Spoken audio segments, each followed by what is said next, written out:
Alabama mother Mahogany Jackson was stripped, tortured, and forced to perform sex acts on gang of four men and four women before being shot in the back of the head in sickening kidnapping and murder that they filmed, cops said. Ladies and gentlemen, this is the Chief Mark Garrett for your Leo Nation. And as you might guess, this would be a time to remove any children or other people who have sensitive stomachs away from hearing or watching this episode. A friend of mine sent me this article just a couple of days ago. The article is from the Daily Mail. And I want you to ask yourselves right now, this article is March 5th. This horrendous crime just took place, I believe, on February 29th. I want you to ask yourself, had you heard about this? Have you heard about this atrocity in the mainstream media? Maybe you have. I haven't. And I'm so glad, as disgusting as it is, that my good friend sent this to me. I'm going to read through this article. And again, I was a cop for 30 years. I saw a lot of horrible things, death and destruction. I can tell you right now, I was never involved in anything this sickening. But it's important that we all know about this and ask some questions about it and ask some questions about why it is not more widely known. And I certainly have my theory. And as we read into this, um, you may come to the same conclusion. But I'm definitely going to talk about it uh, directly. This won't be a long show.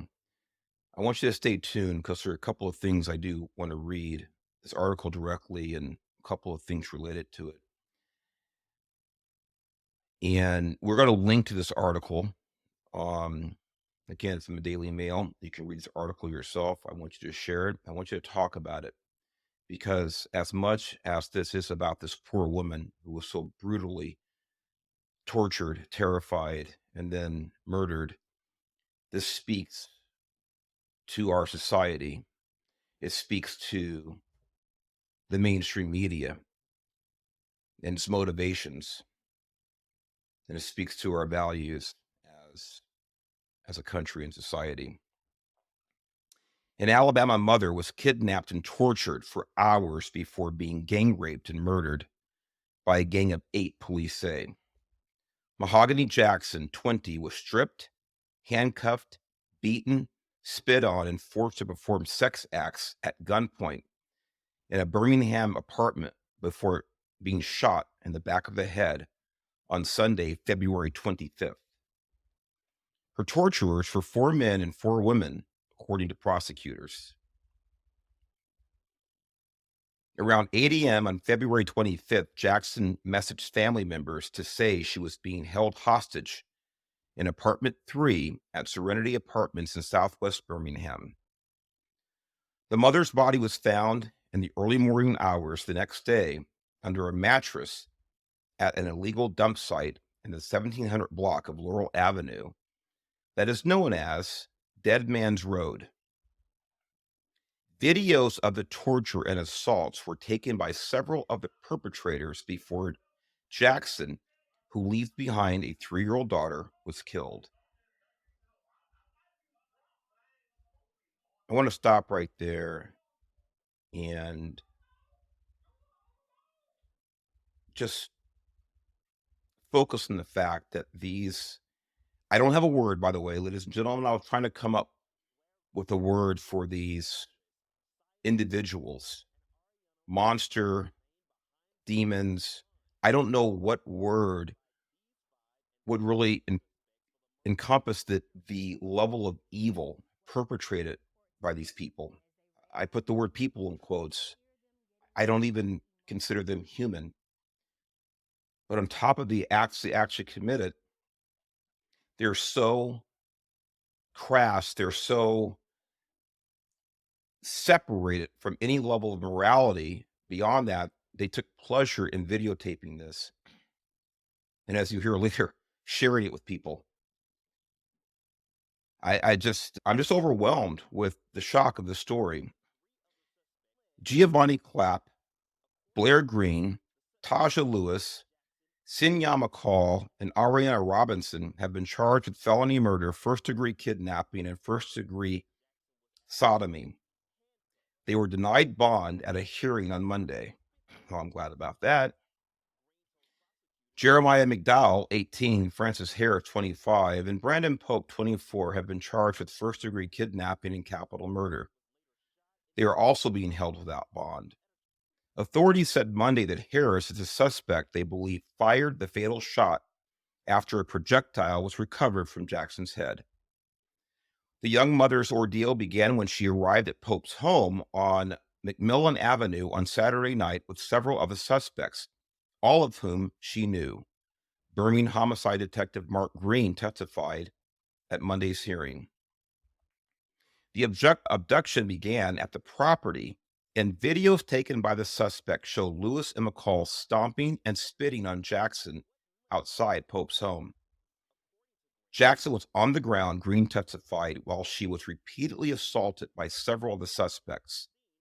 At one point, Lewis was straddling Jackson while punching her in the head. The distressing footage reportedly shows Jackson telling her attackers they had, quote unquote, had won and begging to be let go. By the way, in this article, you'll see the images of at least some of these monsters. And it's hard to even look at them. In another video, Lewis was seen taking off Jackson's shirt and dragging the nude Jackson by her hair toward a vehicle. McCall was seen on the video yelling for someone to pop the trunk, Green told the court. Jackson was then moved to Serenity Apartments where Lewis and McCall were roommates. 4 more videos of Jackson's torture were recorded there, the detective said. Jackson was then shown being forced to perform oral sex on defendant Blair Green in McCall's bedroom. McCall, the detective said, threatened something would happen to Jackson if Blair Green did not enjoy the oral sex. At one point, McCall made Jackson pull down her pants and told McCall to sexually assault her. There was no testimony indicating another sexual assault took place. Police believe all the suspects were present at Lewis's apartment during the assaults at varying points in the night. Jackson was then taken from Lewis's apartment by Pope, Harris, and McCall and was fatally shot after sending the help messages to her family. Lewis and McCall initially denied any knowledge of the incident when questioned by police. They changed their statements after being shown videos, which were sent to police by a witness, Green testified.